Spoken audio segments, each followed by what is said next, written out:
नमस्कार, मैं हूं कुमार अनिल। लोकसभा चुनाव की घोषणा हुए लगभग 25 दिन हो चुके हैं। बिहार में इस बार नया क्या है? क्या है जो पहली बार दिख रहा है? कौन सी ऐसी बातें हैं, कौन सी ऐसी चीज़ है, उसी की तरफ मैं आपका ध्यान खींचने वाला हूं।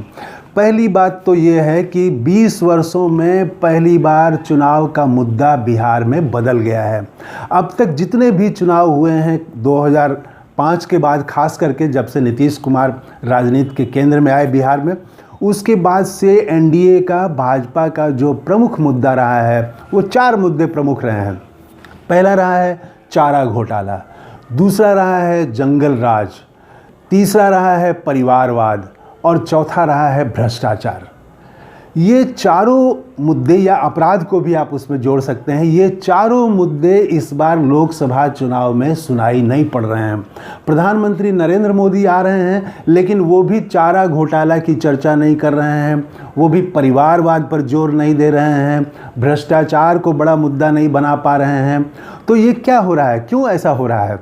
एक तो ये आप देखेंगे कि ये मुद्दों के तौर पर नई बात हो रही है और इसके बदले वो कुछ नया एजेंडा ला रहे हैं। दूसरी महत्वपूर्ण बात ये है कि पिछले 20 वर्षों के बिहार के राजनीतिक इतिहास में पहली बार नीतीश कुमार साइडलाइन हो गए हैं, दरकिनार हो गए हैं और इस बार मुकाबला प्रधानमंत्री नरेंद्र मोदी और तेजस्वी यादव के बीच हो गया है।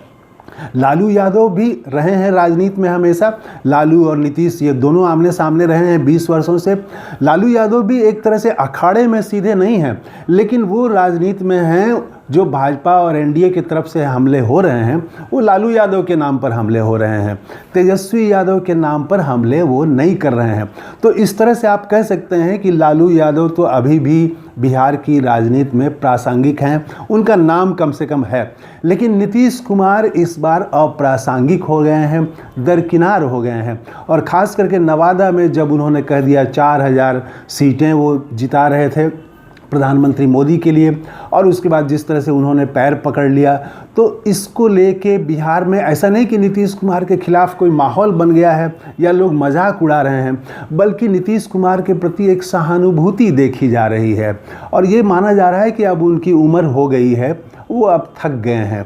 तो वो पहली बार किनारे लगते हुए, दरकिनार होते हुए दिख रहे हैं और वहाँ जो भाजपा की तरफ से, एनडीए की तरफ से सीधे प्रधानमंत्री मोदी हैं और वो एनडीए पर, इंडिया गठबंधन पर हमला कर रहे हैं, लालू यादव पर हमला कर रहे हैं।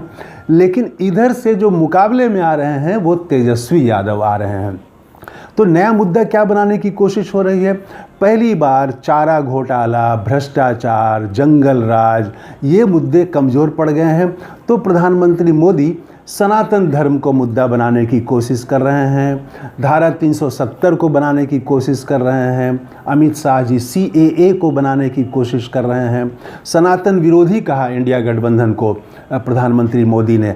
तो जवाब देने अब तेजस्वी यादव आ रहे हैं। तेजस्वी ने हंसते हुए कहा कि हम तो जब बुतरू थे तब से हम लोग छठी मैया की जय करते आ रहे हैं, मेरी माँ शुरू से छठ मई की पूजा करती हैं, हम सनातन विरोधी कैसे हो सकते हैं?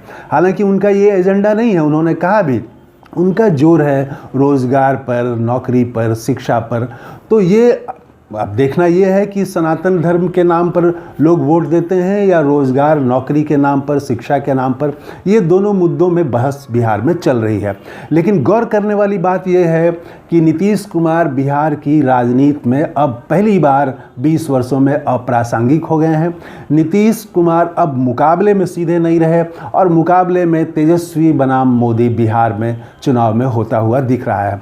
और दूसरी बात कि मुद्दे बदल गए हैं बिहार में। तो ये बिहार चुनाव में कुछ नया हो रहा है। अब ये किस तरह से आगे बढ़ता है और इसका चुनाव में परिणाम क्या होगा, ये तो देखना है। तो थैंक यू, धन्यवाद, जय हिंद।